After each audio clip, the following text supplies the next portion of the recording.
Radio Darussalam, menggemakan tauhid, menebar sunnah. Bom bunuh diri bukan jihad.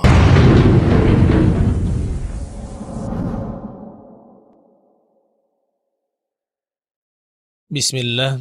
Assalamualaikum warahmatullahi wabarakatuh. Alhamdulillah wassalatu wassalamu ala Rasulillah wa ba'd.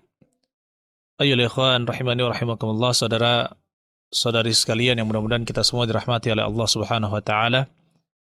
Bom bunuh diri yang terjadi di banyak tempat, di mana ada seorang yang mengaku muslim memakai bom bunuh diri atau yang disebut dengan penganten bom, kemudian meledakkan tempat-tempat ibadah atau meledakkan tempat-tempat maksiat yang ada di negara kita dan juga di negara-negara lain. Maka kita katakan, ayyuhal ikhwan rahimani wa rahimakumullah, apakah ini bagian dari jihad atau bukan, ataukah ini sesuai dengan tuntunan syariat atau bukan? Maka kita katakan ada beberapa hal yang perlu kita bahas. Setidaknya ada yang pertama, bahwasanya kita harus pahami bahwa membunuh diri itu diharamkan di dalam syariat. Membunuh diri sendiri diharamkan di dalam syariat. Kata Nabi SAW, "Man qatala nafsahu bisyai'in fid dunya, udziba bihi yaumal qiyamah." Barang siapa membunuh dirinya dengan sesuatu di dunia, maka Allah akan mengadabnya, dia akan diadab dengannya di hari kiamat. Maka ya ikhwan, ini merupakan ancaman yang besar untuk orang-orang yang membunuh dirinya sendiri. Adapun yang dilakukan oleh orang-orang yang menjadi penganten bom, meledakkan tempat-tempat tertentu, ya maka kita katakan ini tidak sesuai dengan prinsip jihad yang disyariatkan oleh Allah Subhanahu wa taala dan tidak disesuai dengan prinsip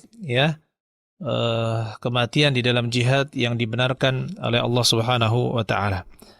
Kemudian yang kedua, ayyuhal ikhwan, kita harus pahami bahwasanya orang yang kafir atau orang non-Islam, non-Muslim yang terikat perjanjian damai dengan kaum muslimin, maka mereka itu terjaga darah mereka, terjaga harta mereka, terjaga kehormatan mereka.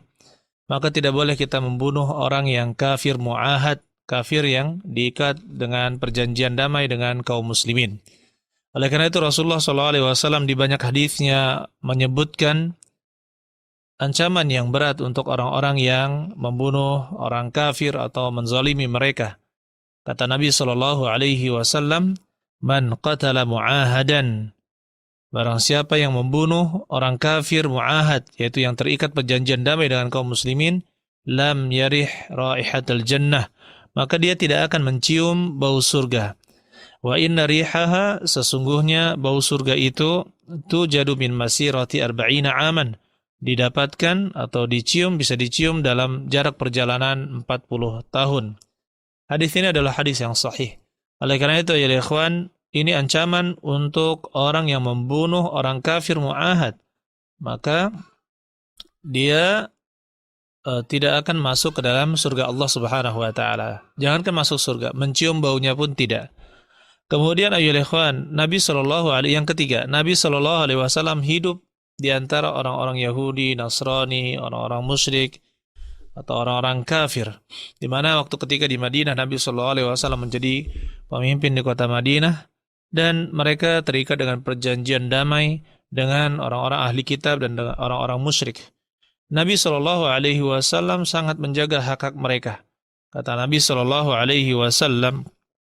"Inna Allah Azza wa Jalla lam yahilla lakum."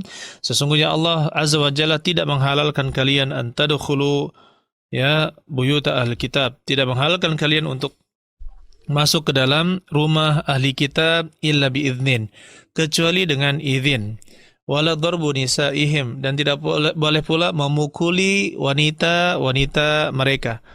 Wala aklu thimarihim, dan tidak boleh pula memakan buah-buahan mereka idza a'taukum, jika mereka memberikan kalian alladzi alaihim, yang diakibatkan karena hutang. Ya, karena hal tersebut termasuk kezaliman.